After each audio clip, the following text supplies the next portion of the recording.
Assalamualaikum dan selamat petang. Saya Nur Kadaria dari SK Orang Kaya Muda Pakri.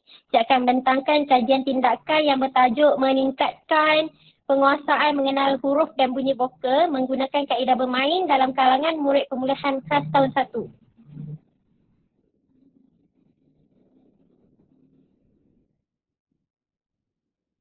Okey, selepas program transisi dijalankan di sekolah, jadi saya telah saya telah melakukan ujian saringan literasi membaca dan menulis kepada murid-murid tahun 1 menggunakan instrumen literasi bahasa Melayu bagi tahun 2018 dan saringan ini dijalankan kepada 21 orang murid tahun 1 tu lah. Jadi berdasarkan keputusan saringan tu, 17 daripada 21 orang murid yang disaring mempunyai masalah dalam menguasai kedua-dua kemahiran tersebut. Maksudnya tak mencapai konstrak 12 lah. Kemudian daripada jumlah tersebut, terdapat 2 orang murid yang berada pada tahap kritikal. Mengenal 2 huruf vokal sahaja. Maksudnya daripada 17 orang tu pula apabila dianalisis mereka hanya dapat kenal huruf vokal saja, iaitu konstrak 1. Sepatutnya konstrak 1 murid-murid tahun 1 dah boleh kenal huruf vokal dan huruf konsonan. Jadi daripada 17 tu 2 orang murid ni berada dalam kategori murid yang paling kritikal lah. Kemudian apabila saya mengambil murid-murid ini dan menjalankan aktiviti PDP di dalam kelas. Jadi saya melakukan pemerhatian dan daripada pemerhatian tu menunjukkan murid-murid juga tak mengenal dan mengecam bunyi vokal dengan baik. Maksudnya bukan setakat tidak kenal huruf vokal, tapi mereka tak boleh nak cam bunyi vokal tu bunyi dia apa. Contohnya macam A bunyi apa, I bunyi apa. Okey. Kemudian dalam beberapa siri PDP yang dijalankan, mereka masih belum dapat menguasai kemahiran mengenal dan mengecam huruf serta bunyi vokal tersebut. Walaupun mereka ni terlibat secara aktif semasa aktiviti berkumpulan, tapi bila belajar secara individu, kita dapat lihat bahawa kedua-dua murid ni tak boleh mengenal dan mengecam bunyi vokal tersebut lah. Dan antara masalah yang didapati sepanjang saya menjalankan pemerhatian semasa waktu PDP tu iaitu sikap murid. Itu seorang daripada murid ni dia menunjukkan rasa kurang yakin untuk menjawab soalan secara individu. Maksudnya bila kita tanya secara individu, dia tak yakin nak jawab soalan tu. Okey. Dan seorang murid lagi gemar memberikan alasan tidak tahu apabila disoal oleh guru. Contohnya macam saya tunjukkan gambar, kemudian okey, ni bunyi apa? Dia akan jawab tak tahu. Macam itulah. Kemudian mereka juga tak dapat menulis huruf atau abjad vokal tu dengan cara yang betul. Teknik menulis huruf-huruf vokal tu sendiri pun salah.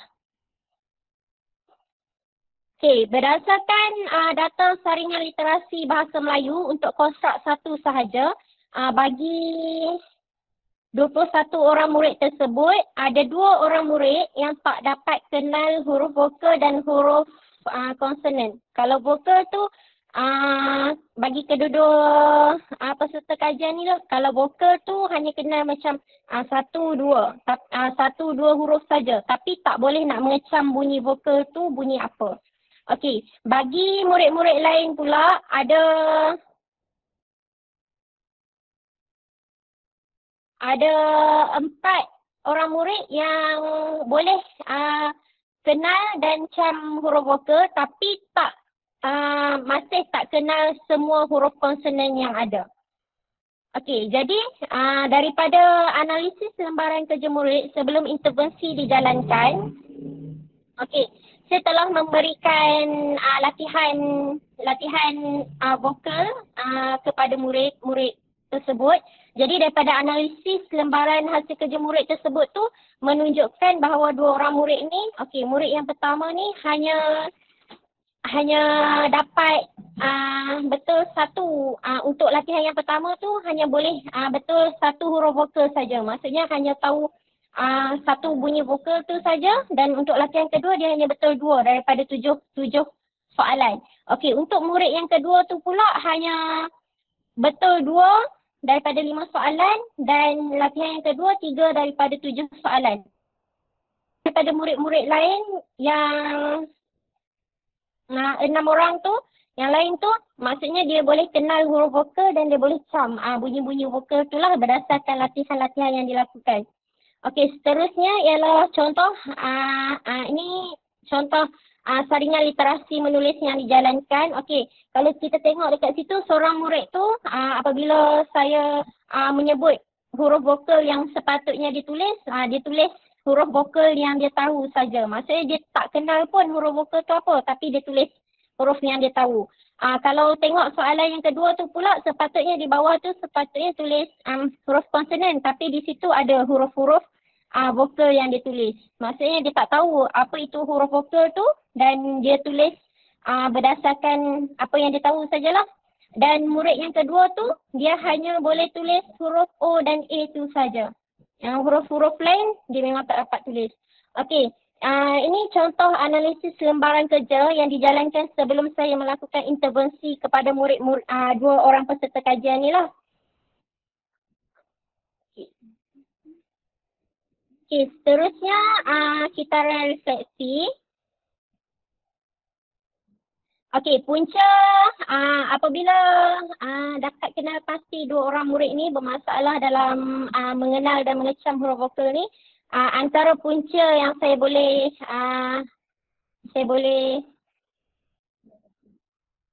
simpulkan lah. Okey, berdasarkan isu yang diperoleh ni, dapat dirumuskan bahawa murid-murid ni dia belum menguasai kemahiran asas membaca semasa mereka di prasekolah atau di tadika. Jadi prabacaan tu satu kemahiran yang penting sebelum murid-murid masuk tahun 1, sebabnya bila dah tahun 1 sepatutnya ada masih belum menguasai kemahiran asas membaca, iaitu huruf vokal lah.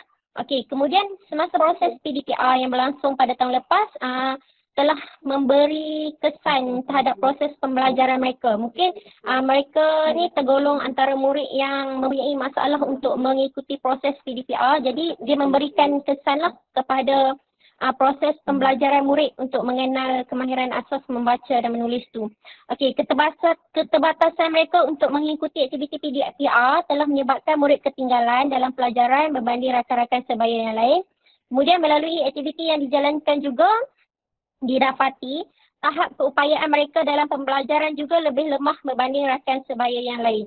Maksudnya bukan hanya pada aktiviti membaca dan menulis, tapi boleh dilihatlah dalam aktiviti lain juga. Okey, kesan daripada masalah ni, dia menyebabkan murid tu tak berupaya untuk menguasai kemahiran asas membaca. Asas membaca tu kemahiran yang kita nilai dalam 12 konstruk literasi itulah, telah mempengaruhi proses pembelajaran mereka, dan murid ni dia lebih ketinggalan dalam pelajaran berbanding rakan-rakan yang lain. Okey, untuk penyelesaian kepada masalah ni, okey, saya menggunakan pendekatan dan kaedah pengajaran mungkin sebelum intervensi dijalankan tu, kaedah dan pendekatan yang digunakan ni tak sesuai dengan tahap murid. Jadi guru perlu menggunakan kaedah yang terbaik serta merancang sesi pembelajaran secara lebih sistematik supaya bersesuaian dengan keperluan dan tahap keupayaan mereka lah. Jadi pendekatan konstruktivisme ni mungkin dapat bantu murid untuk menguasai kemahiran berbahasa mereka, selain dapat membina keyakinan diri mereka dalam pelajaran. Selain guru, rakan memain peranan untuk bantu murid-murid ni untuk menguasai kemahiran bahasa. Okey, fokus kajian dalam kajian ni, apa yang saya fokuskan ialah peserta-peserta kajian ni dia dapat mengenali huruf vokal dengan baik.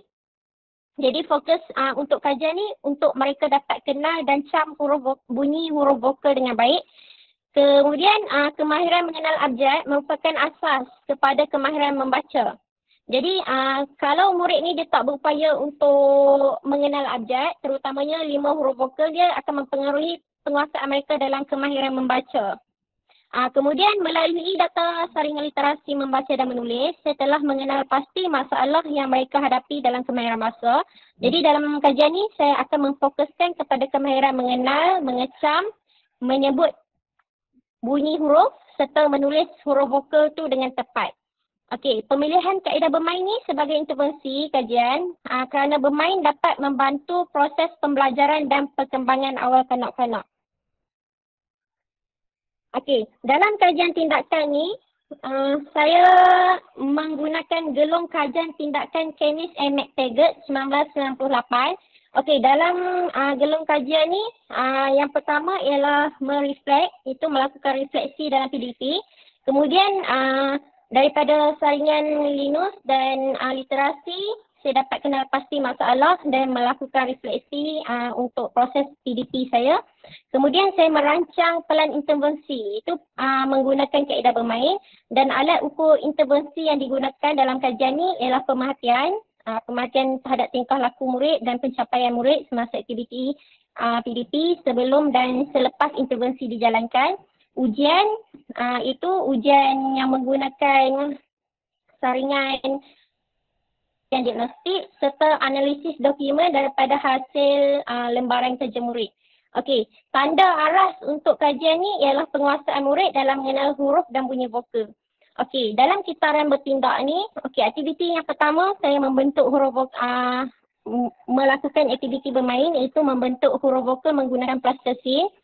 Okey, aktiviti yang kedua menulis huruf vokal menggunakan pasir. Aktiviti yang ketiga memadankan huruf vokal dengan gambar, dan aktiviti keempat itu permainan teka bunyi vokal. Okey, kemudian selepas tindakan saya akan memerhati semula, melakukan pemerhatian terhadap tingkah laku dan perubahan pencapaian murid, penguasaan murid, dan menganalisis dapatan. Kemudian akan melakukan refleksi semula terhadap sama ada kitaran yang pertama tu berjaya atau sebaliknya. Okey, untuk objektif kajian, objektif khusus kajian ini untuk meningkatkan keupayaan mengenal huruf dan bunyi vokal menggunakan kaedah bermain dalam kalangan murid pemulihan khas tahun 1. Okey, persoalan kajian ni, adakah kaedah bermain ni dapat meningkatkan keupayaan mengenal huruf dan bunyi vokal dalam kalangan murid pemulihan tahun 1? Okey, seterusnya metodologi kajian. Okey, kumpulan sasaran dia. Okey, daripada 21 orang murid tahun 1, 17 orang ni tak menguasai 12 konstruk literasi membaca dan menulis. Tetapi daripada 17 orang tu, 2 daripada mereka tak dapat mengenal 5 huruf vokal dengan baik. Mengenal huruf dan bunyi vokal dengan baik. Jadi instrumen yang dijalankan yang digunakan dalam kajian ni, yang pertamanya ialah ujian pra yang dilakukan menggunakan instrumen literasi membaca dan menulis bahasa Melayu tahun 1 bagi tahun 2018. Kemudian ujian pasca menggunakan instrumen ujian diagnostik pemulihan khas. Instrumen ni digunakan supaya sebab dia punya untuk mengesahkan kesahan dan kebolehpercayaan kajian tu. Sebab instrumen-instrumen ni dikeluarkan oleh Kementerian Pendidikan Malaysia, jadi dia punya kebolehpercayaan dan kesahan tu lebih terjamin. Kemudian pemerhatian secara berstruktur dijalankan berdasarkan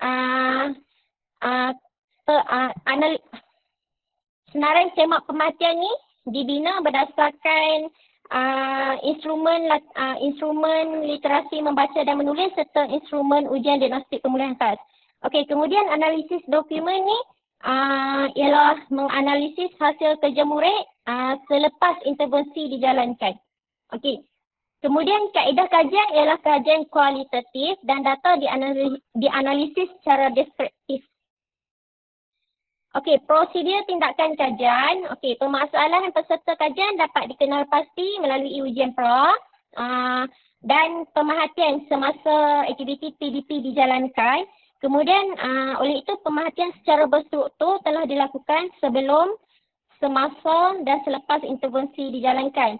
Okey, tingkah laku murid berkaitan mengenal huruf, menyebut dan mengecam bunyi vokal, menulis huruf vokal ni diberi perhatian. Jadi dalam pemerhatian ni antara perkara yang diberi perhatian iaitu keupayaan murid untuk mengenal huruf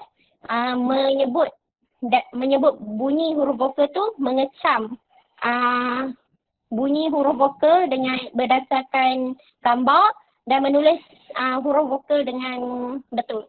Okey, intervensi dijalankan dalam 4 aktiviti bermain yang berbeza. Selepas setiap aktiviti dijalankan, penilaian di tahap penguasaan murid. Okey, dalam aktiviti yang pertama iaitu membentuk huruf vokal yang disebut oleh guru menggunakan plastisine. Okey, dalam aktiviti ni para peserta telah diajar. Sebelum aktiviti dijalankan, para peserta dah diajar untuk mengenal huruf dan bunyi vokal terlebih dahulu. Jadi, dalam aktiviti bermain ni, menggunakan plastisine ni, apabila guru sebut huruf tu, murid akan bina huruf yang disebut oleh guru. Ataupun apabila guru sebut bunyi tu, murid akan membina lambang vokal yang disebut oleh guru. Okey, mereka mendengar bunyi huruf vokal yang disebut oleh guru, kemudian mereka akan membentuk huruf yang mewakili bunyi tersebut. Aktiviti yang dijalankan sepanjang intervensi ni dijalankan ketika waktu PDP di dalam kelas, iaitu selama 1 jam. Okey, ini contoh aktiviti bermain menggunakan plastisine. Okey, guru sebut, murid bina huruf tu berdasarkan huruf yang guru sebut. Maksudnya mereka kena kenal dululah huruf tu apa. Jadi bila guru sebut nama huruf vokal tu, mereka akan membentuk huruf tersebut. Ataupun bila guru sebut bunyi vokal tu, mereka akan bentuk huruf vokal tersebut. Okey, dalam aktiviti kedua, itu aktiviti bermain menggunakan pasir. Dalam ni para peserta telah dibimbing untuk cara menulis huruf dengan betul. Macam mana nak tulis huruf A, I, E, O dan U. Okey, kemudian mereka akan menulis dan menyebut huruf vokal yang ditunjukkan oleh guru. Guru tunjuk dan mereka akan tulis huruf yang guru tunjukkan, dan dalam langkah yang ketiga mereka akan menulis huruf yang mewakili bunyi guru. Sama juga guru akan sebut bunyi vokal tu dan mereka akan tulis huruf vokal yang guru sebut tadilah. Itu supaya mereka dapat cam bunyi yang disebut oleh guru tu bunyi huruf vokal apa. Okay, ini contoh dalam aktiviti kedua, menulis menggunakan pasir. Okey, dalam aktiviti ketiga, memadankan huruf vokal dengan gambar. Okey, ini permainan ni murid melihat gambar, kemudian mereka akan menyebut perkataan berdasarkan gambar tersebut. Contohnya, saya tunjuk gambar ayam, mereka akan sebut ayam. Kemudian mereka akan pilih vokal awal daripada gambar tersebut. Macam ayam, vokal awal dia ialah A kan. Jadi mereka akan pilih huruf A. Sepatutnya mereka pilih huruf A. Dan mereka padankan huruf vokal yang sesuai dengan gambar tersebut. Okey. Untuk aktiviti keempat ialah permainan teka bunyi dan huruf vokal. Permainan ni macam kuis juga. Jadi guru sebut huruf ataupun guru sebut bunyi vokal tu, mereka akan teka. Itu bunyi apa dan mereka akan memilih kad gambar yang sesuai dengan huruf tersebut. Jadi murid mana yang betul, dia akan dapat markah lah. Sebab dia macam permainan dia macam kita main kuis lah. Macam tu. Okey. Kemudian kemudian ini ialah contoh hasil kerja murid. Okey, hasil kerja murid ni hasil kerja ni ialah diberi selepas intervensi dijalankan. Maksudnya selepas sesuatu intervensi dijalankan, guru memberikan latihan kepada murid untuk melihat semasa intervensi dan selepas intervensi dijalankan, pemerhatian dilakukan untuk melihat tingkah laku murid dan untuk melihat tahap penguasaan murid. Okey, ini antara contoh aktiviti hasil kerja yang dilakukan oleh murid. Okey, padan huruf vokal dengan gambar, isi huruf vokal pada awal perkataan, contohnya macam U, B, huruf apa dia kena isi dekat situ berdasarkan gambar tu lah. Okey, kaedah pengumpulan data. Okey, Data dikumpul melalui 3 kaedah, iaitu saya menggunakan triangulasi data. Itu yang pertama ialah ujian. Ujian yang dijalankan, 2 ujian iaitu pra dan ujian pasca. Untuk ujian pra, macam yang saya cakap tadi, saya gunakan saringan literasi membaca dan menulis. Dan ujian diagnostik, lisan dan menulis digunakan semasa ujian pasca dijalankan. Jadi perbandingan dilakukan bagi kedua-dua ujian ni untuk melihat tahap penguasaan peserta kajian. Penguasaan sebelum dan selepas intervensi dijalankan. Okey, yang kedua saya menggunakan pemerhatian secara berstruktur, iaitu memerhati tahap penguasaan peserta kajian dalam beberapa item yang ditetapkan sebelum dan semasa intervensi dijalankan. Okey, kemudian analisis dokumen ni menganalisis lembaran kerja murid, membuat perbandingan penguasaan peserta sebelum dan selepas intervensi dijalankan. Okey, ini ialah contoh instrumen saringan literasi membaca dan menulis. Okey, ujian, okey, dapatan kajian. Okey, di sini ada analisis dapatan kajian daripada ujian pra dan ujian pasca. Okey, kalau di sini kita tengok ada dalam ujian pra ni ada 10 item untuk kemahiran mengenal membaca dan menulis huruf vokal. Okey, dalam ujian pra ni peserta pertama hanya betul 4 soalan. 4 tu 2 daripada menulis dan 2 daripada membaca. Maksudnya dia hanya kenal 2 huruf dan semasa ujian bagi peserta kedua pun sama, hanya kenal 2 huruf saja. Jadi peratusan dia ialah 40% di situ. Tapi bila selepas intervensi dijalankan dan saya menjalankan ujian pasca menggunakan instrumen ujian diagnostik, peserta pertama dapat mencapai 100%, begitu juga dengan peserta yang kedua. Okey, ini ialah graf perbezaan pencapaian peserta kajian dalam ujian pra dan ujian pasca. Kalau kita tengok di sini, sebelum dan selepas ujian, sebelum dan selepas intervensi dijalankan, kita boleh tengok peningkatan tahap penguasaan murid. Maksudnya murid dah boleh kenal huruf dan boleh cam bunyi huruf vokal serta dapat menulis huruf vokal itulah. Okey, kemudian analisis daripada pemerhatian menggunakan 4 item pemerhatian. Itu yang pertama, mengenal huruf vokal. Adakah mereka kenal huruf A, E, I, O, U tu? Menyebut bunyi-bunyi vokal. Adakah mereka boleh menyebut 6 bunyi vokal? Mengecam bunyi vokal awal dalam perkataan. Adakah mereka contohnya macam perkataan ibu, adakah mereka I tu bunyi apa? Bunyi vokal I ke bunyi vokal I? Okey, kemudian menulis huruf vokal, adakah mereka boleh menulis huruf vokal dengan baik? Jadi sebelum intervensi dijalankan, bagi peserta pertama, dia hanya betul 2. Dia hanya boleh kenal 2 huruf vokal saja. Kemudian bagi peserta yang kedua pun sama, boleh kenal 2 huruf vokal, A dan O. Okey, semasa intervensi dijalankan, okey, dalam pemerhatian pertama, semasa intervensi dijalankan dalam pemerhatian pertama, okey, untuk mengenal huruf vokal, peserta ni boleh kenal 5 huruf vokal. Lepas tu boleh menyebut bunyi-bunyi vokal. Dalam pemerhatian pertama hanya 4 bunyi vokal yang dia kenal masa tu. Okey, mengecam bunyi vokal awal, ada 3 bunyi vokal awal yang boleh dicam, dan menulis huruf vokal boleh menulis 5 huruf vokal. Okey, ini ialah analisis daripada pemerhatian lah. Jadi selepas pemerhatian yang keempat, peserta pertama dan kedua dah boleh mencapai 100% dalam keempat-empat item yang diperhatikan ni. Okey, ini ialah graf tahap penguasaan huruf vokal peserta kajian sebelum dan selepas intervensi dijalankan.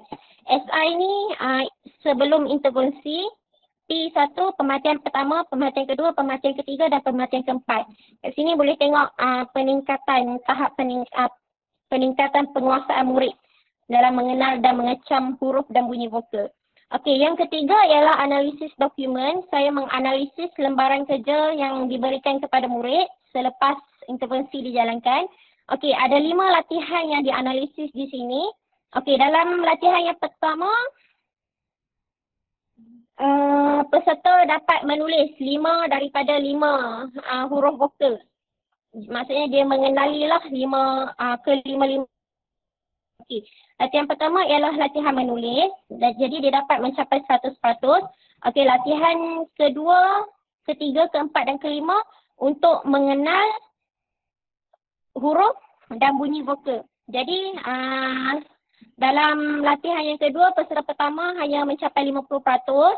Peserta kedua hanya 78.6%. Jadi dalam kalau kita tengok dekat sini, semasa latihan yang kelima, peserta pertama boleh mencapai 100%, begitu juga dengan peserta kedua boleh mencapai 100%. Okey. Dalam kitaran merefleksi dapatan kajian ni, okey. Adakah kaedah bermain dapat meningkatkan keupayaan mengenal huruf dan bunyi vokal dalam kalangan murid pemulihan SAS tahun 1? Okey, dapatan daripada triangulasi data ni menunjukkan kaedah bermain memberikan kesan yang positif dalam proses pembelajaran peserta-peserta kajian.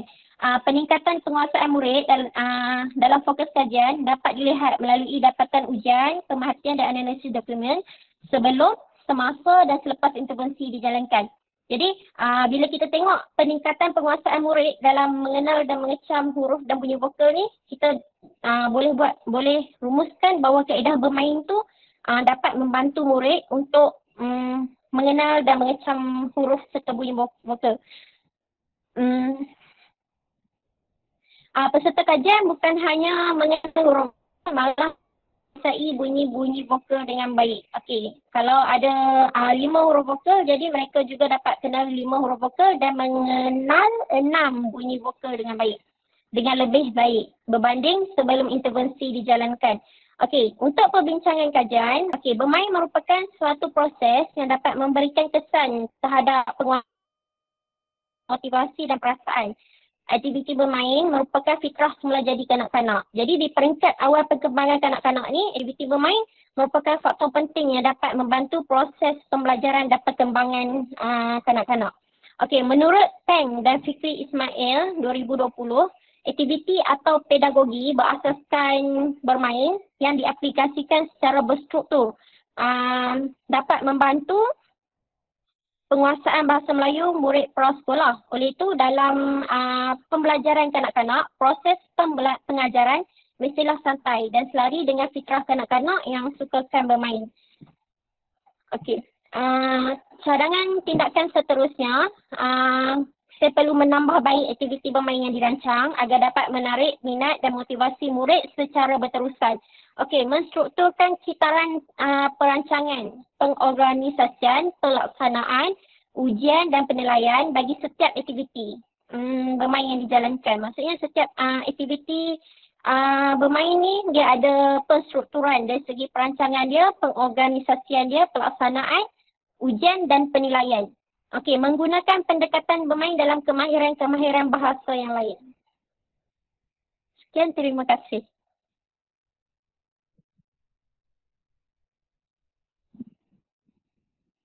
Okey cikgu. Terima kasih cikgu. Tak tengok slide lagi cikgu ni cakap. Aduh, cikgu cakap tak tengok slide lagi. Saya pula terkejar-kejar. Saya, ya. Sebab saya tengok dekat laptop kecil sangat dekat slide tu. Tak nampak. Itulah. Tak apa. Saya ingatkan cikgu connect guna laptop Google Meet kita ni. Okey. Tak. Line slow. Okey. Terlebih dahulu saya ingin merakamkan syabas dan tahniah kepada cikgu atas usaha cikgu untuk melaksanakan kajian tindakan. Ini yang kita mahulah sebenarnya dalam melaksanakan kajian tindakan. Dan saya dapati hasil pembentangan cikgu juga memang jelaslah bahawa cikgu fahamlah macam mana proses yang sebenarnya dalam melaksanakan kajian tindakan. Oh cikgu memang biasa buat kajian tindakan ke cikgu? Ya. Biasa pernah buat bukan saya masa master hari tu saya buat kajian tindakan. Oh, masa master. Okey. Ya. Jadi ada beberapa benda lah yang saya lihat macam dia lari sedikit daripada landasan kajian tindakan lah cikgu. Okey, Jadi okey. tak apa kita sama-sama tengok lah. Okey. Terlebih dahulu kita tengok dulu dekat tajuk ni. Dekat tajuk ni iaitu meningkatkan penguasaan mengenal huruf dan bunyi vokal menggunakan kaedah bermain dalam kalangan murid pemulihan khas tahun 1. Memang spesifik. Tajuk ni memang spesifik. Kita cuba lihat berapa petah perkataan. 1, 2, 3, 4, 5, 6, 9, 10, 11, 12, 13, 14, 15, 16, 17. 12. Okey. Kalau nak lagi kalau nak lagi power, kita biasanya kurang daripada 15 lah cikgu. Okey. Saya tak tahu. Biasanya kita kurang daripada 15 patah perkataan lah. Jadi saya rasa untuk tajuk cikgu ni macam mana nak cakap fokus cikgu tadi adalah untuk dari segi penguasaan huruf dan vokal kan? Dua tu kan? Huruf dan bunyi vokal. Huruf dan bunyi vokal. Vokal A, E, I, O, U tu kan? Ya. Betul Saya tak apa-apa faham yang apa ni? Ya, yang betul. Betul itu yang saya cuba nak faham. Mengenal huruf iaitu A, E, I, O, U. Bunyi vokal tu A, I, O, U, E. Oh, macam dia punya macam apa? Smartphonik lah, smartphonik. A, B, C. Ya. Okey. Ya. Oh, itu bunyi vokal Mengenal huruf dan bunyi vokal. Okey, so maksudnya di sini fokus cikgu adalah kat sinilah. Menggunakan kaedah bermain dalam kalangan murid pemulihan khas. Spesifik ni murid pemulihan khas, bukan sebarang murid ni, murid pemulihan khas. Cikgu pemulihan khas Ya, saya. Oh, I see. Bagus, tahniah cikgu tahniah lah. Ini yang kita nak juga pelbagai kategori lah untuk kajian tindakan ni. Okey. Cukuplah tentang tajuk. Kita tengoklah. Sebab kita perlu tengok apa yang konten dia tadi. Okey. Dari segi presentation, okey, adalah lebih elok cikgu guna apa font yang lebih besar sikitlah. Ini cikgu sendiri kan tak nampak kan. Kalau macam yang ni okey. Apa size ni? Size ni okey, dia nampak. Macam yang size dekat ni sebelah tepi ni pemerhatian ni dia nampak. Jadi bila untuk presentation saya bagi sedikit tips lah cikgu. Untuk presentation biasanya kita guna point-point je lah. Kita guna point-point je. Tapi macam ni pun boleh juga, tak ada masalah. Semua nampak kat sana. Okay, and then kita tengoklah dekat pemerhatian ni kan. So saya bagi nota sikit lah. Biasanya dekat pemerhatian ni dia lebih kepada apa yang kita perhatikan, apa yang kita dapat. Apa yang kita dapat. Jadi macam yang cikgu buat ni, setelah program transisi dilaksanakan, dijalankan, saya ingat ini 2018 Tak. Saya guna instrumen saringan 2018 sebab tu instrumen saringan yang paling latest lah. Tapi saya buat tahun ni punya. Okay. Menggunakan instrumen. Maksudnya instrumen tu dicipta pada tahun 2018 lah ya. Ya. Entah macam mana, jadi bila saya lihat ni macam tahun 2018, jadi perlu cari cara lah. Perlu cari cara lah, mungkin letak dalam kurungan ke apakah. Ya. Okey. Macam menimbulkan salah faham lah. Okey. Okey. Dia macam menimbulkan salah faham. Okey, telah dijalankan ke atas murid-murid tahun 1 bagi mengenal pasti tahap penguasaan murid. Okey, ini dia punya pengenalan lah artinya kan. Lepas tu berdasarkan usaha saringan 17 daripada 21 orang murid masih mempunyai masalah dalam menguasai kedua-dua kemahiran tersebut. Kemahiran apa ni? Membaca dan menulis Ya, membaca dan menulis. Okey. Jadi 17 daripada 21 tu berapa persen? 17 daripada 21 17 daripada 21. Sekejap ah. Lebih 50% lah cikgu. Ya, lebih 81%. 81% yang tidak berjaya kan, yang mempunyai masalah kan. Jadi ini sedikit petua lah. Jadi cikgu boleh letaklah kat sana 17 daripada 21 dalam kurungan 81%. Jadi orang akan nampak bahawa besar tu ramai peratusan tu, dari segi peratusan. Orang murid masih mempunyai masalah dalam menguasai kedua-dua domain tersebut. Tapi saya yakin benda ni dalam penulisan cantik nak. Dalam penulisan cantik tapi ini dalam PowerPoint. Okey. Daripada jumlah tersebut terdapat 2 orang murid yang berada pada tahap kritikal. Apa definisi kritikal di sana, cikgu? Definisi kritikal tu sebab daripada 17 tu dia boleh, kan ada 12 konstrak yang disaring dalam literasi bahasa Melayu kan. Tapi daripada 17 tu, 2 orang murid ni dia hanya dapat konstrak 1. Tapi dalam konstrak 1 tersebut hanya bahagian vokal saja dia dapat. Tapi konsonan dia tak dapat. Maksudnya dia bukan bahagian vokal je dia dapat. Maksudnya dia tak kenal langsung huruf lah. Dia hanya daripada 26 huruf ni. Daripada 26 huruf, boleh kenal 1 atau 2 huruf saja. Lagi 25 huruf tu dia tak kenal. Maksudnya dia paling kritikal lah. Okey, jadi jawapan cikgu tadi tu perlu juga dinyatakan lah.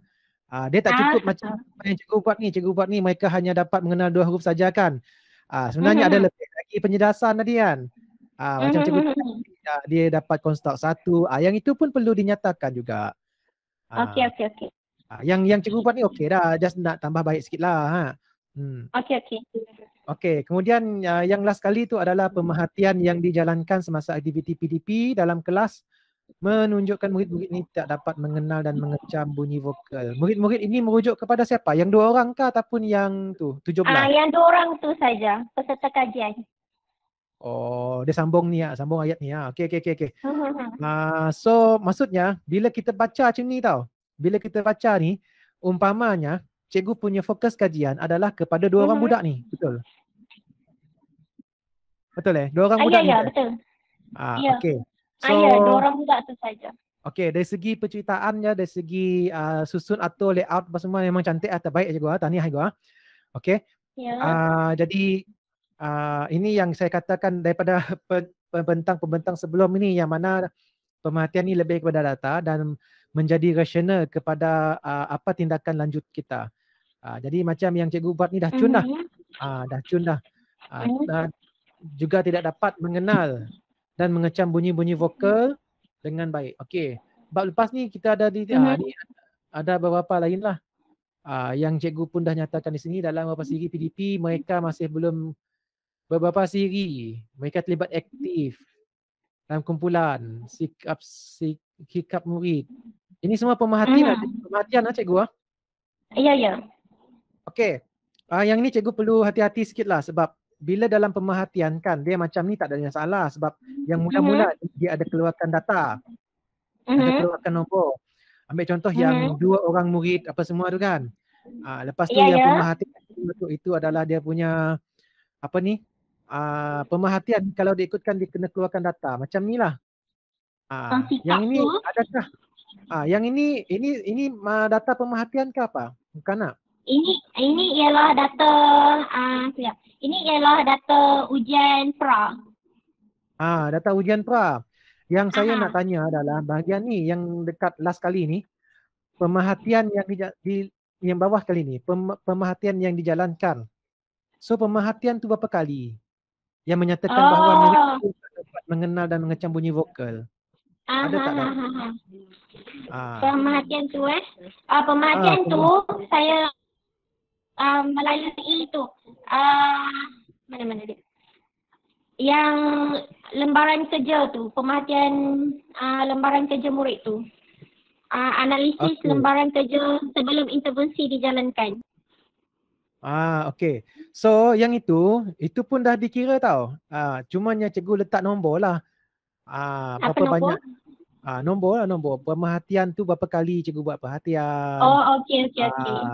dengan siapa dan apa yang Mhm. diperhatikan. Contoh kan cikgu kata ada guna yang ni tadi, mana tadi? Gambar tu. Ini cikgu guna ni. Ini analisis. Ni lambaran ni. Ya, ya. So ini kalau saya tak panggil ni sebagai pemerhatian. Aha, Saya akan anggap benda ni sebagai semakan dokumen. aha. Setuju tak Apa? cikgu? Semakan Ya, dokumen. ya, ya.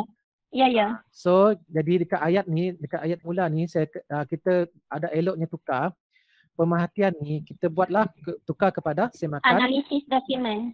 semakan dokumen. Dia belum Okey, analisis okey. lagi. Dia masih Ah, semakan. Pemerhatian kan. okey, okey. Ah, Aha. Semakan dokumen dijalankan semasa aktiviti PDP dan mendapati bahawa murid masih belum dapat mengenal dan mengecam bunyi vokal. Okey. Mengecam bunyi kan mengecam huruf. Mengecam, dapat mengenal huruf dan mengecam bunyi vokal. Okey. Ada tertinggal perkataan sana. Mengenal huruf dan mengecam bunyi vokal dengan baik. Ya, Okey. ya. Okey, okey. Okey, dalam beberapa siri PDP yang dijalankan mereka masih belum dapat. Ni lagi sekali soalan saya. Beberapa siri Ya. berapa kali? Sekali kah, 2 kali kah, 3 kali kah? Oh, So tak dinyatakan. benda ini pun jadi persoalan juga. Okey. Dia perlu dinyatakan. Berapa kali dah cikgu buat siri PDP tu yang mana cikgu dah buat Pemerhatian. semakan dokumen. Ah, Istilah semakan dokumen tu. ha, ha, ha, ha. Kalau Okey, okey, okey. vokal takkanlah semakan dokumen kan? Aha. Nak dengar vokal macam mana cikgu nak semak vokal mereka?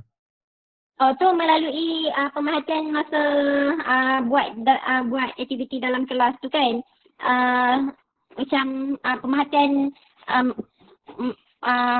dia punya, bila kita bagi huruf tu, dia boleh jawab tak? Pemerhatian lah, dia punya apa suara. Lisan, secara Tingkah lisan. laku. Secara lisan. lisan.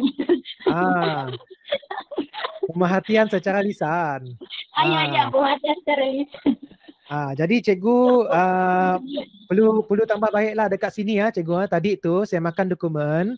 And then yang kedua adalah pemerhatian secara lisan. Pemerhatian secara lisan. Sebab kalau kita cerita tentang pemerhatian, biasanya pemerhatian ni dia melibatkan deria kita kan. Deria rasa, deria melihat, deria mendengar kan. Jadi yang cikgu ni untuk cikgu ni dia lebih kepada deria mendengar kan. Jadi cikgu memerhati, membuat pemerhatian melalui lisan mereka. Kita dengar vokal yang dihasilkan oleh murid kan. Ada tak senarai semak tu? Untuk kedua-dua tu, semakan dokumen dan juga lisan vokal tu. Ada tak senarai semak tu? Dalam ni saya tak letakkan lah dia punya pemerhatian lisan tu, sebab saya letakkan yang semakan dokumen tu dia yang ni semakan dokumen tu dia untuk yang tadi semakan dokumen tu dia untuk yang ni juga apa ni dia pemerhatian secara apa kita bertulis lah, sebab kan bila dia tengok gambar tu kan, contoh gambar ubat tu kan, sepatutnya bunyi kan, tapi dia tulis i, maksud tu dia pemerhatian secara bertulis lah, itu maksud saya. Yang ini biasanya kita guna ni cikgu, untuk ni kita biasanya guna prestasi budak, prestasi murid untuk ni. Kebiasaannya lah kalau macam lembaran kerja ke apakah, biasanya kita guna prestasi murid. Okey. Prestasi murid. Jadi prestasi murid ni kebiasaannya kita guna TP tau. TP, tahap penguasaan. Tak tahulah pemulihan ada tak tahap penguasaan?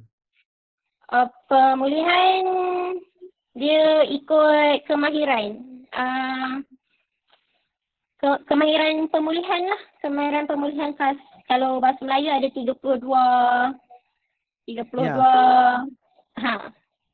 Ya, jadi macam mana benda? Kalau ikut yang Linus ada 12 konstruk tu lah. Ya. Itu yang saya maksudkan. Cuba cari cara macam mana benda itu tadi boleh diukur. Macam contoh tadi cikgu kata benda tu kita guna melihat kepada semakan dokumen kan. Jadi ada Kalau cikgu tengok yang maksud saya lah, saya nak terangkan balik tu lah. Kalau pemulihan, inilah yang kami gunakan, yang data saringan literasi bahasa Melayu tu kan. Kan murid, setiap murid tu kan sepatutnya dekat sini ada 12 konstruk lah. Tapi dekat sini, dekat yang dalam slide ni, saya tunjuk yang konstruk satu sajalah. Sepatutnya murid satu ni dia ada 12 konstruk. Jadi berapa, kalau yang pemulihan lah, ya. Pencapaian dia, murid satu, konstruk 1 sampai konstruk 12. Kami akan nilai lah. Sekarang murid ni berada di konstruk yang keberapa. Macam tu lah. Ya. Okey. Jadi cikgu faham apa poin yang saya nak sampaikan sebenarnya tadi? Ya, saya faham. Nanti saya buat penambahbaikan. Ya. Okey. So maksudnya dalam setiap dalam pemerhatian ni kena hati-hatilah. Cikgu kena hati-hati terutamanya macam soalan-soalan saya tadi tu, berapa kali apa semua tu kan. Macam lepas tu dari segi semakan dokumennya, and then dari segi pemerhatian secara lisannya, itu kata kunci yang cikgu perlu ketengahkan lah. Sebab bukannya apa, kerana tajuk cikgu ni adalah mengenal huruf dan bunyi vokal. Dua ni. Jadi cerita kita ni tak boleh lari daripada landasan ni lah, tak boleh lari daripada sasaran ni. Okay, so seterusnya kita beralih kepada poin yang seterusnya, iaitu mereka dapat terlibat secara aktif semasa aktiviti berkumpulan. Sudah. Ada kaitan tak dengan masalah yang kita hadapi tu? Ini ya. Ini maksud saya kat sini, saya masuk ayat tu, maksud saya macam kalau dalam semasa aktiviti kumpulan tu dia nama apa? Dia bolehlah terlibat secara aktif, tapi bila aktiviti secara individu tu dia menunjukkan tingkah laku yang pasif, yang macam tak tahu nak jawab, kurang yakin macam mana nak jawab. Macam itulah maksud saya lah yang saya masukkan tu. Okey. Dan apa kaitannya dengan mengecam huruf dan bunyi vokal? Apa kaitannya? Ya, cikgu?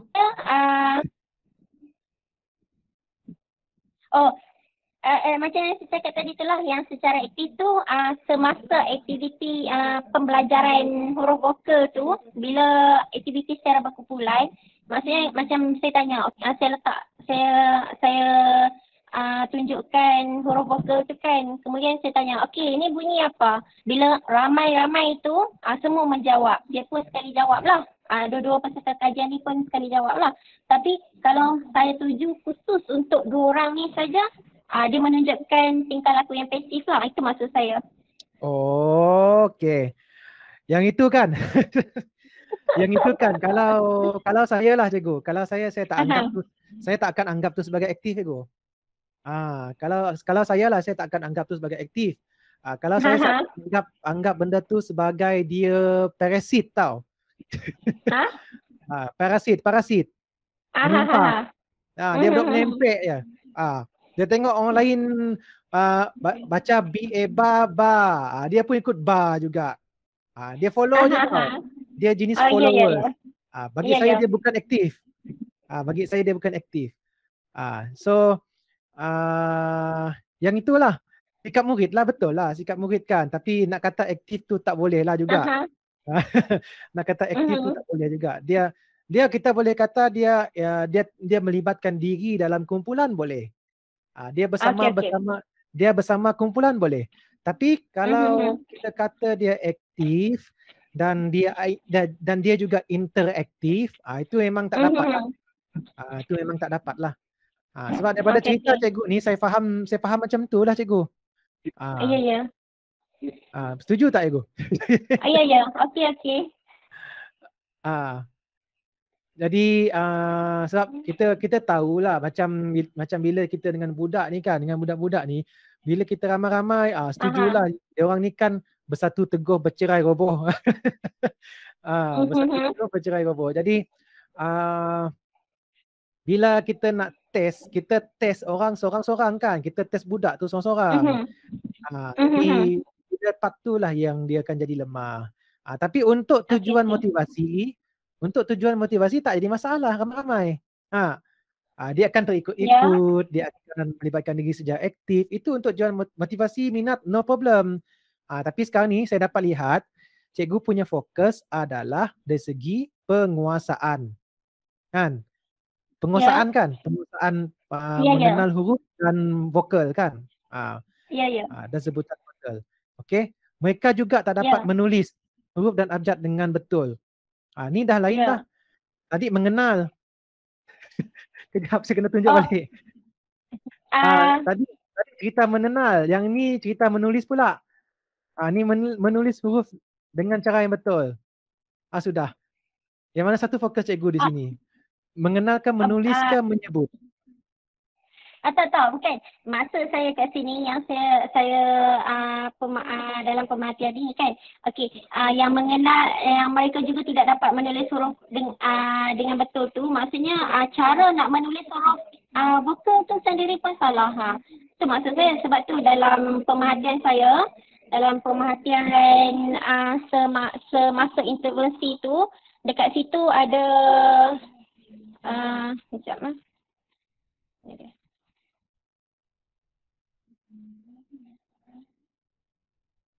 Menulis huruf vokal tu. Ini saringan itu menulis Ini. Betul Ini saringan literasi menulis ni, dia menunjukkan masa dia saringan membaca dan saringan menulis ni menunjukkan yang dia tu tak menguasai huruf vokal tu kan. Jadi maksud saya dalam fokus kajian saya ni, saya nak murid tu dia boleh mengenal huruf vokal, maksudnya dia kenal huruf tu huruf apa, dan dia boleh mengenal secara lisan dan bertulis lah maksud saya lah. Dan bunyi vokal kalau mengenal huruf tu 5 huruf tu saja, dan mengecam bunyi vokal tu 6 bunyi vokal yang ada tu lah. Itu maksud saya.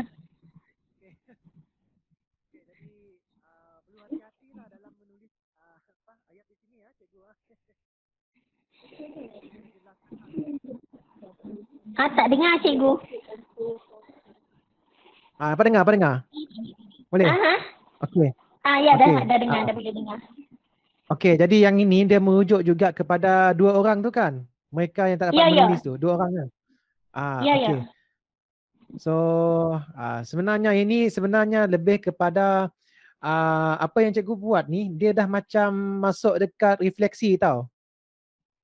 Refleksi. Refleksi. Bila kita pergi lebih dalam, itu dah masuk refleksi dah. Dia macam bila refleksi ni, bila pemerhatian ni kita tengok dekat on surface je. On surface. Macam tadi bilangan berapa ramai kan, and then last kali cikgu dapati ada 2 orang yang bermasalah. Cukup. Di situ sampai situ je pemerhatian.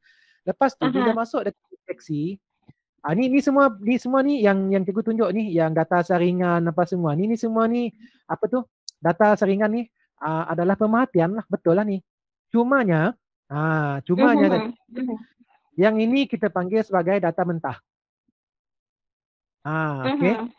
Yang cikgu nampak ni, sekarang ni, ini semua kita panggil sebagai data mentah. Jadi data mentah ni dia belum dimasak lagi. Kan nak jadikan dia masak macam mana? Macam mana cikgu? Kena analisis dia lah. Kena analisis dan kena analisis. Cikgu terpaksa analisis dia dan buatlah dalam bentuk graf ke, pie chart ke apa ke. Cikgu kena kira lah. Berapa orang murid, berapa orang yang dapat membaca vokal, membaca abjad, berapa orang yang dapat menulis vokal, menulis abjad. Siapkan dia punya graf. Satu kolom graf tu untuk seorang murid. Macam tu. Barulah rupa dia kan. Okey, itu cadangan penambahbaikan lah cikgu. So maksudnya dalam penulisan cikgu kelak, yang ini tak payah letak cikgu. Nanti panjang cikgu punya penulisan. Okey ini tak payah letak Okey, just letaklah data yang dah dimasak. Ini belum masak lagi. Yang ini pun sama jugalah cikgu. Analisis lembaran kerja ni. Okey. Analisis lembaran kerja. Yang ini Maksudnya adalah maksudnya dalam penulisan saya nanti saya akan tambahlah analisis lembaran kerja ni sebab dia sematkan dokumen kan. Lepas tu ya, yang pemerhatian lisan tu kan dalam beberapa siri PDP itu kan ada pemerhatian lisan tu kan. ya. Kan? Ya, betul betul betul. Saya kena tambah baik itulah kan? Ya, kena tambah juga elemen tu. Ha. Dari segi pemerhatian ni tak ada masalah sebenarnya, sebab okey je. Cuma dari segi apa ni, dia punya persembahannya lagi. Okey. Persembahan data. Okey, yang ini pun tak jadi masalah lah. Yang ini kalau cikgu nak letak boleh letak, tak letak pun tak jadi masalah. Sebenarnya lah. Kalau cukup space, sebab dalam penulisan artikel kan dia ada limit 10 muka surat je kan. 10 ke 15 muka surat, tak ingat lah. Ya. Nanti cikgu tengok balik lah dia punya syarat-syarat. Maksudnya nanti penulisan saya buat penulisan artikel lah, bukan laporan penuh kajian tindakan lah. Hanya buat penulisan artikel saja. Dia penulisan Untuk artikel. tetap? Dia penulisan artikel kajian tindakan. Dia memang penuh, tapi taklah sampai lampiran pun letak kan. Kalau tak tebal lah jadinya. Maksudnya yang untuk dihantar nanti dia penulisan artikel sajalah, bukan laporan kajian tindakan. Bukan laporan bukan. yang panjang-panjang tu. Okey. Bukan. Faham. Satu yang dia bukan macam thesis tau. Dia bukan macam thesis. Thesis panjang, banyak, tebal. Yang ni dia macam ringkas saja dalam tak sampai 20 muka surat macam tu. Okey. Sebab tu banyak benda yang saya sisihkan juga ni. Saya cuba untuk sisihkan lah. Okey. Kita tengok dekat refleksi pula. Dekat refleksi ni, biasanya dekat refleksi ni dia bermain dengan soalan why. Dia bermain dengan soalan why. Kenapa? Kenapa budak dorang tu tak lepas ni? Tu soalan dia. Yang budak dorang kan, tadi kita cerita tadi kan.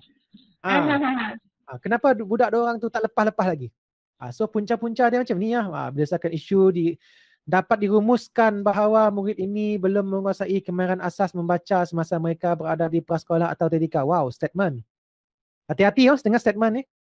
Okey. Macam mana cikgu tahu? Macam mana cikgu tahu? Okey. Faham. Ada tak data yang menyatakan bahawa kemahiran asas mereka tu tak kuat di sekolah, di prasekolah?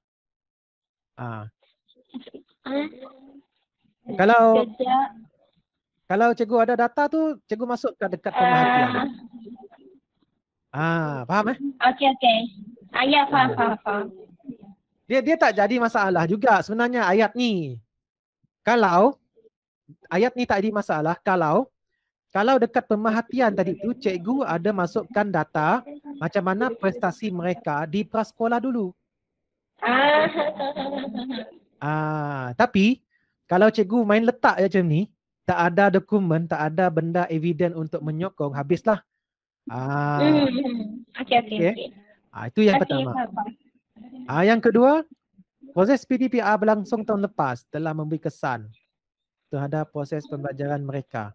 Ini tahun lepas yang cikgu buat ni bila? Sekarang ni dah bulan 6, bulan 7, bulan 6 dah ni.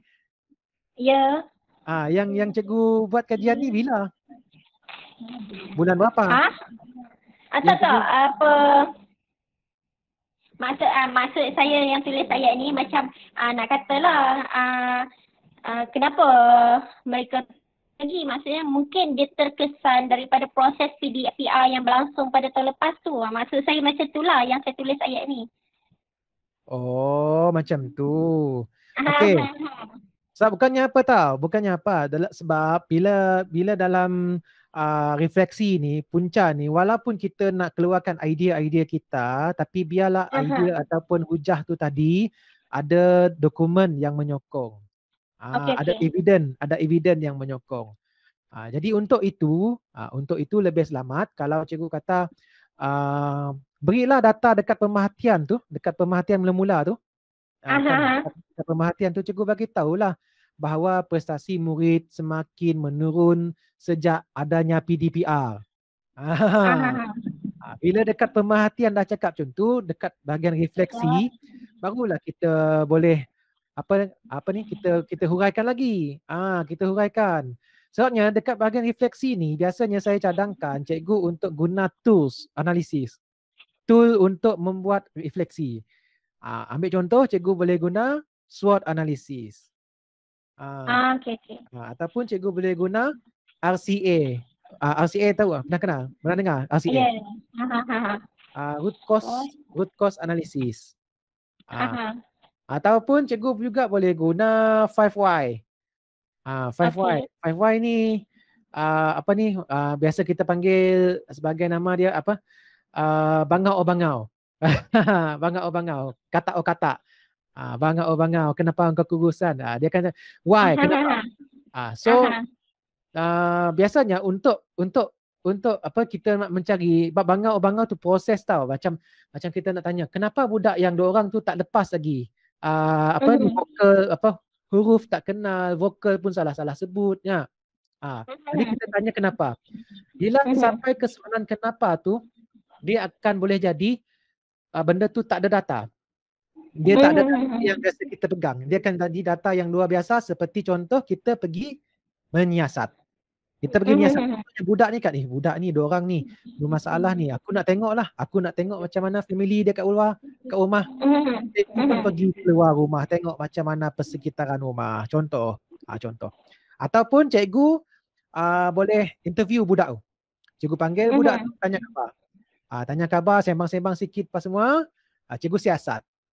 Cikgu siasat. Oh, rupa-rupanya hasil siasatan tu, rupa-rupanya budak ni memang tak pernah pun diberi penekanan tentang pembelajaran di rumah. Contohnya cikgu. Mak ayah pun main lepas je anak, tak ajar macam mana A, B, C, baca, deh. Semua tu kan. Apa lagi menulis lah. Maksudnya dari segi persekitarannya pun tak support. Itu semualah punca-punca dalam refleksi. Refleksi. Okey, so dalam refleksi ni dia lebih kepada punca. Selalunya saya mencadangkan tadi, saya ulang balik, tulang ikan Ishikawa. Okey, tulang ikan Ishikawa ni untuk kita mengeluarkan apa poin-poin dia, untuk kita menyusun juga poin-poin yang kita ada. Sebab kan kalau cikgu perasan dalam tulang ikan Ishikawa, okey, dalam tulang ikan Ishikawa dekat kepala tu adalah dia punya isu. Dekat kepala tu dia punya isu, lepas tu dekat tulang dia tu dia akan pecah. Dari segi faktor manusia, faktor persekitaran, faktor bahan, faktor peralatan. Nanti cikgu study balik lah tentang tulang ikan. Okay, saya suka sangat mencadangkan tulang ikan Ishikawa ni sebab bila kita buat melalui tulang ikan Ishikawa ni, benda tu akan nampak tau, organize. Dia keluar dia punya point. Jadi daripada point-point tu tadi yang dekat ikan tu, dekat tulang ikan Ishikawa tu, point tu kita guna balik dan kita susun dia elok-elok dalam 5Y, 5Y. Kita susun balik. Tapi taklah, confirm lah tak semua point tu kita guna. Tak semua point tu kita guna. Kita ambil point yang relevan sahaja. Kita ambil point yang relevan sahaja. Dan biasanya point yang relevan adalah point yang kita dapat kawal. Faham maksud point yang kita dapat kawal? Contoh kan. Budak ni memang lemah lah. Memang tak dapat lah. Kita tengok, patut jugalah. Bapak dia bodoh, mak dia pun bodoh. Sudah.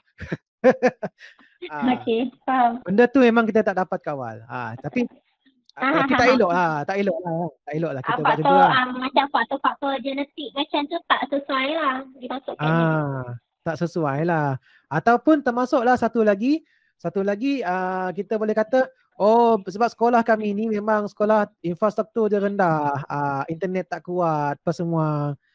Biasanya untuk bahagian infrastruktur ataupun kekangan yang berlaku di sekolah seperti bahan, peralatan, apa semua tak cukup. Benda tu kita boleh kawal tak?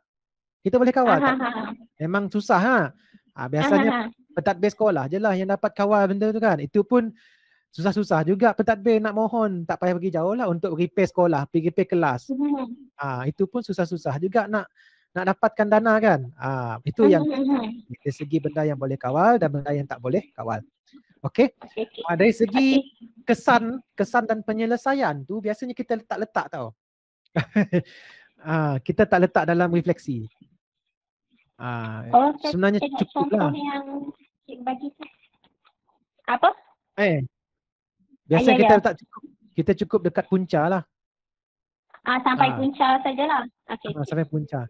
Kalau ada kesan macam cerita kita tadi itulah. Ah, Aha. kesan daripada kesan daripada keluarga. Kesan daripada keluarga. Okey, okey. Macam ni pun okey lah, betul lah yang cikgu buat. Tapi ini ekstra lah artinya ketidakupayaan murid untuk menguasai murid ini telah lebih ketinggalan dalam pelajaran berbanding rakan-rakan yang lain. Alamak, macam mana cikgu tahu dia ketinggalan? Ah, soalan-soalan ni kan. Okey, okey. Ya. Macam cikgu ni semua benda tahu. Ah, okay, and then penyelesaian dia. Ni penyelesaian ni proses dia mungkin kurang sesuai dengan tahap murid dulu menggunakan ini tak jadi masalah ni. Ini lebih kepada apa? Bahagian penyelesaian ni biasanya dia masuk dekat perancangan. Okey, okey. Semua yang penyelesaian tu kita tarik bawa ke perancangan. Okey gua. Ini semua Okey, kita okey. tarik ke perancangan. Yang ini apa pula ni? Fokus kajian. Okey, ni macam dah pengulangan tadi cikgu. Fokus kajian. Yang untuk refleksi ni, fokus kajian dia tak juga nak kata fokus kajian, dia tak macam kajian-kajian yang apa? Yang biasa tau, macam kajian kualitatif, kuantitatif. Kajian tindakan dia kategori lain cikgu. Dia tak sama. Dia terkeluar daripada kategori kajian kajian kuanti. Dia di luar. Satu dalam kajian kualitatif, kuantitatif dia tak ada guna istilah, dia tak guna sangatlah istilah fokus kajian ni. Dia hanya guna pemerhatian. Daripada pemerhatian tu kita akan nampak dia punya gambaran di mana isu dia, terus kita jadi fokus. Lepas tu masuk dekat refleksi. Lepas tu kita masuk ke refleksi, kita guna tulang ikan Ishikawa dan juga 5Y. Dan dari situ sebenarnya bila kita guna 5Y sebenarnya kita dah fokus dah kan. Jadi benda ni sebenarnya 5Y lah ni. Kalau saya tengok lah benda ni lah 5Y. Benda ni lah 5Y. Kita jaranglah guna istilah fokus kajian. Jadi yang ini peserta kajian tidak dapat kenal huruf dengan baik, abjad, data saringan. Ini dia ulang balik ni cerita ni. Saya akan fokus kepada kamera mengenal. Ini memang tak payah. Memang kita dah tahu dah. Dia mula lagi dah kan. Dari pemerhatian lagi kan. Dari pemerhatian lagi kita dah tahu dah benda ni. And then last kali pemilihan kaedah bermain. Yang ini pemilihan kaedah bermain ni masuk dekat merancang. Pemilihan kaedah bermain tu itu masuk dekat merancang. Okey, sekarang kita tengokkan merancang pula. Okey, dekat merancang ni sebenarnya gelong tindakan kemis ni tak payah lagi lah sebut. Memang kita tengah buat lah pun. Ya, ya. Kita tengah buat lah pun gelong ni. Jadi cikgu just explain je dekat merancang tu apa yang cikgu buat. Jadi dekat merancang ni cikgu buat pelang intervensi, penggunaan kaedah bermain, alat ukur intervensi, pemerhatian, analisis, dokumen tanda aras, penguasaan murid. Okey, kita tengok next slide. Yang ni poin-poin dia dah ada dah. Betul lah ni poin-poin dia dah. Okey, kita tengok dekat merancang. Objektif ni boleh letak, tak ada masalah objektif kat sini. Meningkatkan keupayaan mengenal huruf dan vokal. Bunyi vokal menggunakan kaedah bermain dalam kalangan murid pemulihan khas tahun 1. So, soalan-soalan netizen di luar sana dia akan tanya, kenapa nak gunakan kaedah bermain?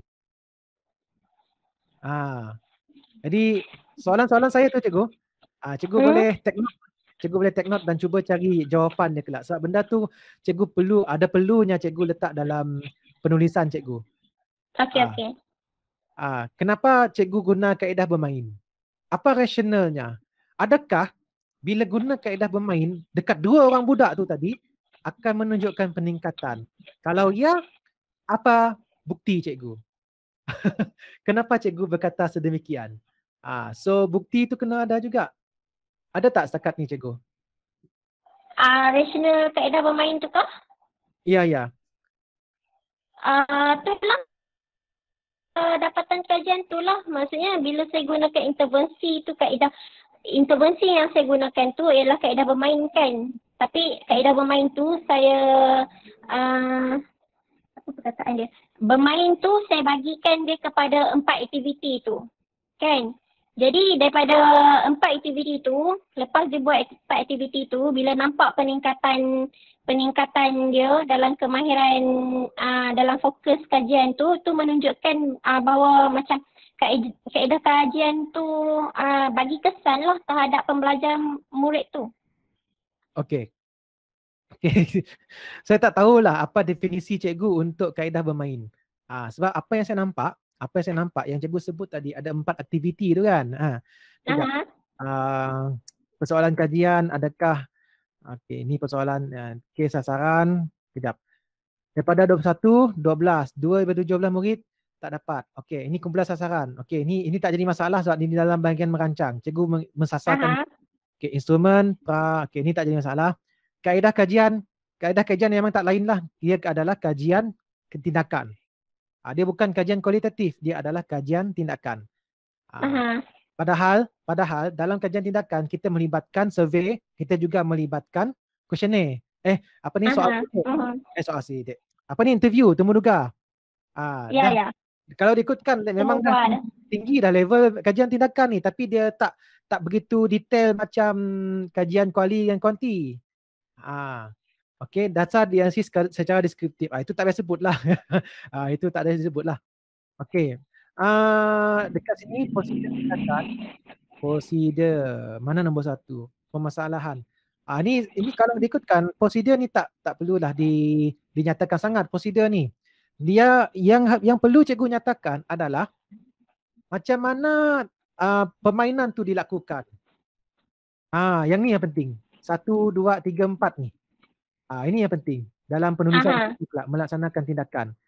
Yang saya dapat bayangkan, saya bayangkan tadi dekat prosedur tindakan ni adalah dia punya catat alih tau. Catat alih mula-mula cikgu bagilah aktiviti 1, lepas tu aktiviti 2, lepas tu aktiviti 3, macam tu lah tadi.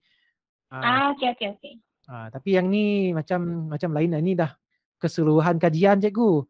Saya membayangkan untuk kaedah bermain, saya rasa ada eloknya cikgu letak nama lah dekat kaedah bermain ni. Sebab cikgu dah sediakan ni set tau. Set 1, aktiviti 1 mesti guna plastisin. Apa plastisin pula? Guna plastisin. Aktiviti 2 mesti guna pasir. Lepas tu aktiviti 3 guna gambar. Aktiviti keempat guna teka bunyi. So satu set ni template lah, kira macam template. Template ini yang cikgu guna dan cikgu mengandaikan benda ni adalah secara bermain. Tapi padahal apa yang saya lihat, dia bukan bermain tau. Dia adalah satu aktiviti. Satu template aktiviti yang interaktif. Tapi ala-ala permainan. Ala-ala permainan. Bagi saya lah, cikgu setuju tak kalau saya cakap benda ni adalah macam satu package aktiviti kepada murid, kepada budak-budak ni. Ya. Okey.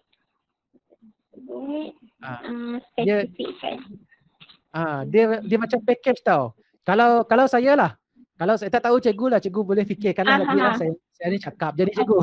So ni pun kajian cikgu yang buat. Kalau saya lah, saya akan cakap kajian saya tadi tu adalah penggunaan package aktiviti vokal apa? Saya ambil nama dia balik. Saya nak guna nama dia balik. Okey.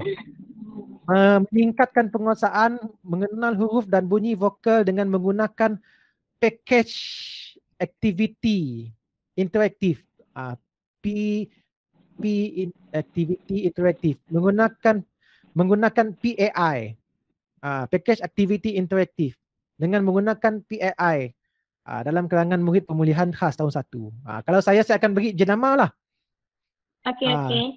Kalau saya lah, saya akan beri jenama lain. Untuk dia macam template tau. Dia macam satu kaedah, satu teknik, satu package. Yang mana bila cikgu buat package tu, maksudnya orang yang guna package, contohnya cikgu tadi guna package tadi tu.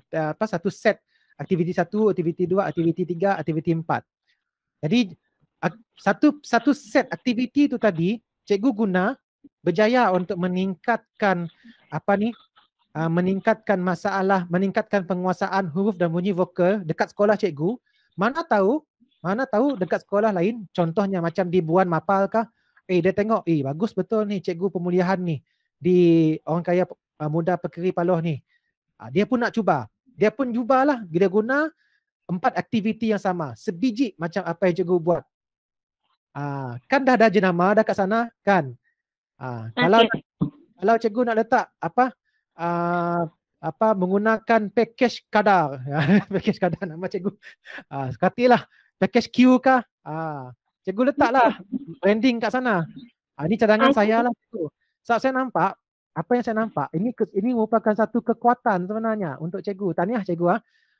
Cuma yang tadi dari segi olahan you kena atau sikit lah cikgu. Okey, ya, faham. Dapat sampai mesej saya ke? Ya, sampai. Saya dah Okey. So saya harap cikgu dapat sampailah mesej yang saya sampaikan ni. Jadi cikgu dah dapat Ya, saya dah package macam satu set template tu tadi. Dia bermula dengan aktiviti 1. Dekat tangan cikgu ada modul. Ada macam satu manual penggunaan tau. Macam mana cara guna kit. Sekali je, kejap package, kejap model, kejap modul, kejap kit. Pasti saya nak tukar lagi. Tukar kepada kit. Kit Q, the Q kit. Penggunaan Q kit untuk mengatasi Q Kadariah lah nama cikgu kan. Penggunaan model Q kit untuk mengatasi masalah murid. Okey. Jadi dalam Q kit itu dia merupakan satu package. Dia bermula dengan aktiviti 1, 2, 3, 4 dan benda tu tadi dikompile rupanya macam box, simpan dalam box pula barang-barang tu. Ini dah advance level lah ni. Level advance dah, benda ni macam plastisin, cikgu simpan dalam box tu. Dalam box tu ada plastisin, ada pasir, ada dia punya dia punya mangkuk ni ada dia punya kad-kad imbasan ni. Cikgu siap-siap letak dalam box tu. Jadi yang ini cikgu panggil dia sebagai Q kit. Bila orang tanya, kenapa nama ni Q kit? Sebab nama saya Q apa? Sebab nama saya bermula dengan Q, saya letaklah nama Q kit. Contohlah cikgu. Okey. So dari sana barulah kita nampak dengan kit tu tadi, maka ada beberapa aktiviti yang perlu dia buat. Ikutlah, memang dia kena follow betul-betul manual penggunaan dia macam mana. Masuklah dengan lembaran kerja sekali semua dalam box tu. Dalam kit So dengan dia punya instrumen penilaian dia sekali dengan scoring dia. Bila dah ada kit tu tadi, itu adalah bahagian merancang dan melaksanakan tindakan. Bahagian melaksanakan tindakan. Bahagian melaksanakan tindakan ni satu je lah penambahbaikan di sini, iaitu cikgu boleh cuba untuk letak timeline. Timeline. Okey. Garis masa. Contohnya, bila masa nak guna aktiviti 1. Ambil contoh, kelas hari pertama guna aktiviti 1, kelas hari kedua guna aktiviti kedua, kelas tu hari ketiga guna aktiviti ketiga, macam tu lah. Cikgu bagilah siap-siap dia punya timeline yang telah pun cikgu laksanakan. Dia punya kata kunci yang telah cikgu laksanakan. Yang ni lebih kepada tadi tu reflect why. Reflect tadi tu kata kunci dia why. Kalau melaksanakan tindakan, dia punya kata kunci tadi adalah how. Bagaimana? Bagaimana? Yang cikgu buat ni dah okey dah. Cuma nak tambah sikit je lah timeline. Apa ni? Garis masa. Garis masa pelaksanaan tindakan cikgu tu. Macam mana? Kalau ada tu memang power lah. Selalunya cadangan yang saya bagi ni memang tinggi lagi lah daripada apa yang cikgu dah buat. Cikgu dah buat tu betul lah, tak ada masalah. Cuma saya bagi ubat lebih sikit. Memang jadi cemerlang lah. Okey ke? Ya, okey. Saya dah take note. Ya. Okey, and then kita masuk dekat last kali. Tak juga last lah, ini pemerhatian. Kita tengok balik apa yang berlaku. Dah settle lepas semua ni, kita tengok dekat ujian apa semua ni kan. Pemerhatian berstruktur. Cikgu, boleh tak cikgu jelaskan apa maksud dia dengan pemerhatian berstruktur ni cikgu? Pemerhatian berstruktur tu maksudnya saya dah item apa yang saya nak perhatikan semasa intervensi tu berjalan lah. Saya bukan macam sudah tetapkanlah, maksudnya saya nak tengok budak ni boleh tak dia kenal huruf. Itu maksudnya pemerhatian secara berstruktur. Saya dah tetapkan item yang saya perhatikan. Okey. Okey, bagus cikgu. Jadi untuk pemerhatian berstruktur ni, cikgu tambah sikit lah.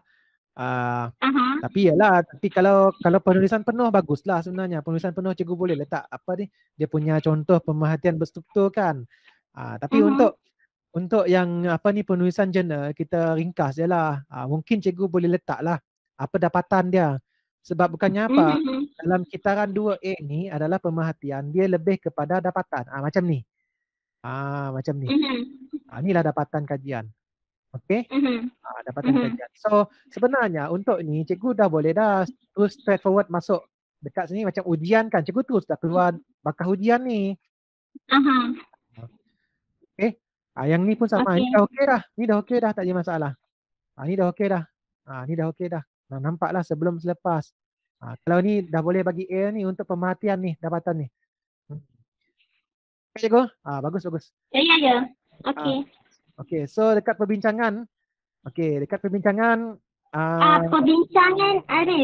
cikgu, perbincangan ni lah yang menjawabkan soalan cikgu tadi tu, kenapa saya pilih kaedah bermain tu. Tapi mungkin kaedah bermain tu mungkin dia punya konsep dia tu besar kan. Jadi okeylah nanti saya tukar jenamakan semula lah dia punya kaedah bermain tu. Yang saya maksudkan tadi tu, jangan letak di hujung, letak di awal. Dekat awal-awal lah cikgu dah bagi tahu dah. Kenapa cikgu guna aktiviti kaedah bermain. Jangan simpan hujung. Hujung ni kita nak tutup dah. Kita nak tutup. Dan biasanya hujung ni dekat refleksi ni dia kita letak 3 benda. Okey, kita letak tiga benda yang kita letak dalam ni. Yang nombor 1 adalah kekuatan. Macam contoh cadangan saya tadi, Q kit kan, kit Q kit. Apa kekuatan kit Q tadi tu? Yang pertama kekuatan. Yang kedua apa kelemahan dia? Apa kelemahan dia? Mungkin kita boleh katalah kekuatan dia tadi adalah dapat meningkatkan prestasi murid ataupun kepenguasaan murid terhadap mengenal huruf dan juga vokal. Vokal murid tu kan. Okey, kekuatan. Lepas tu aktiviti tu pun menarik minat murid bukan sahaja dari segi berkumpulan, malah secara individu. Itu kekuatan dia lah. Contoh nanti cikgu tambah baiklah lagi. Dari segi kekurangan mungkin cikgu boleh kata penyediaan bahan Q-kit tu agak rumit. Bukan senang nak cari pasir. Contohnya lah. Okey, lepas tu benda ni tadi Q-kit ni dia macam mana cikgu? Dia BBB kah, ABM kah, BBM? BBM. BBM bahan bantu mengajar.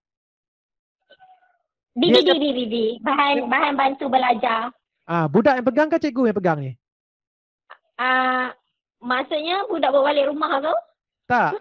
Yang pegang barang ni, yang pegang kit ni, siapa? Budak lah. Kalau budak memang BBB lah. BBB lah bahan bantu belajar, budak yang gunakan.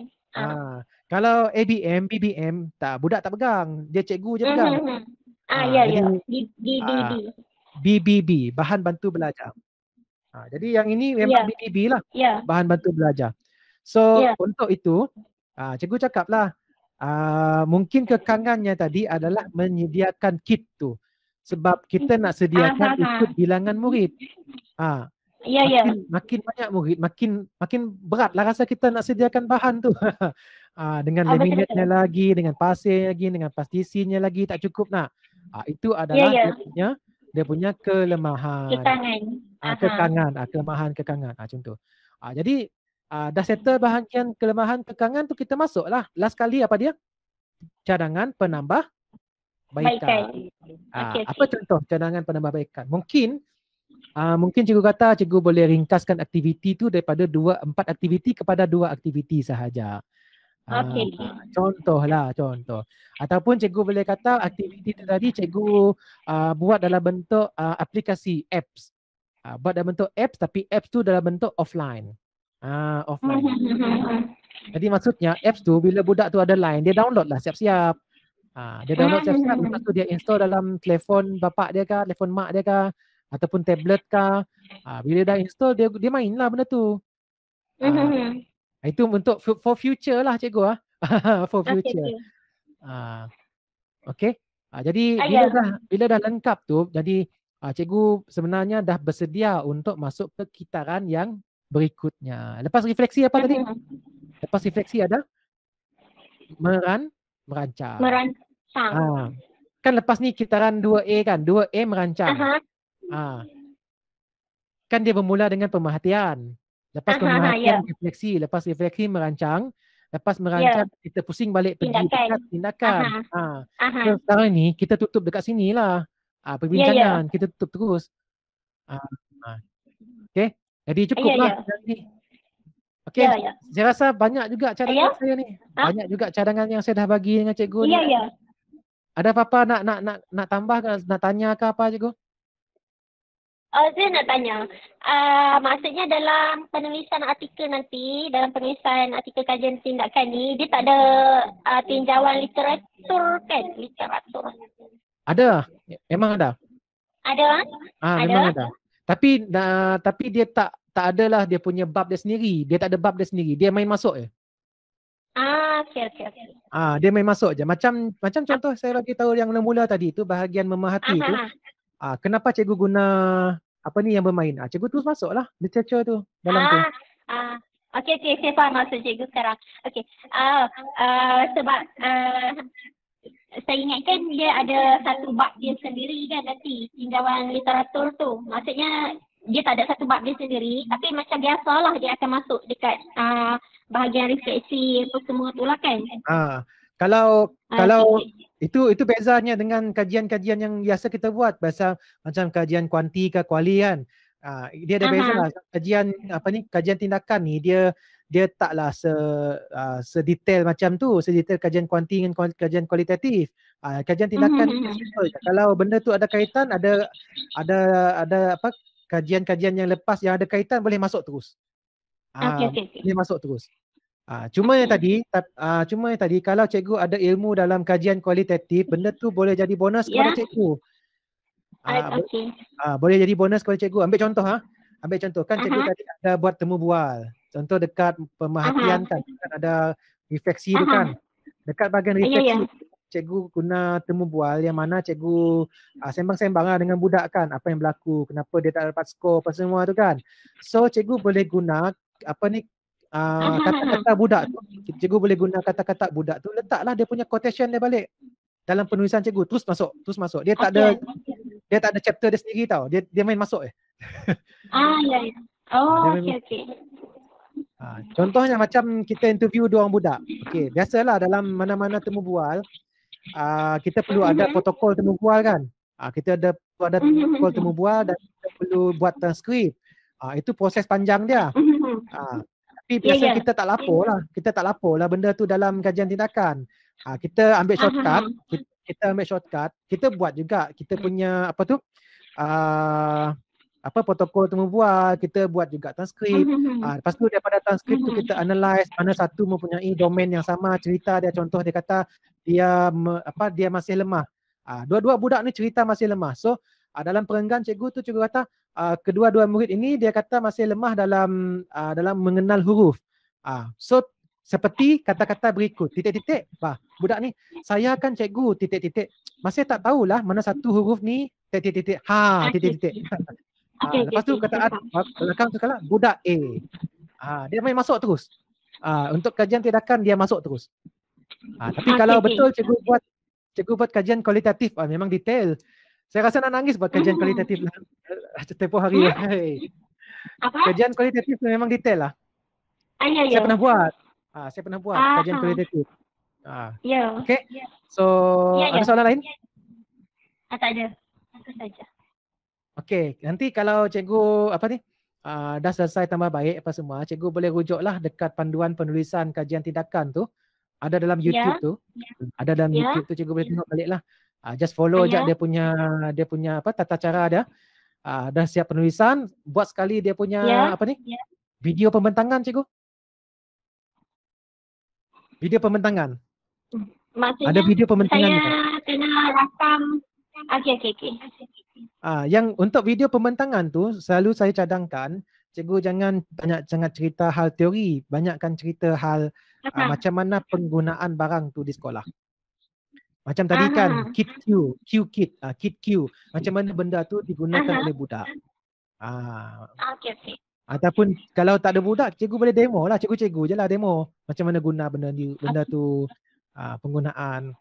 Jadikan dia lebih interaktif lah. So kita nak present kan, kita nak bentangkan. Jadi banyaklah benda yang saya dah beri cadangan kepada cikgu ni untuk penambahbaikan. Okey. Okey Ada soalan lain cikgu? Tak ada.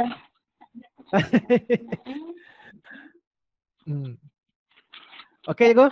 Saya okey. Saya tengah catat.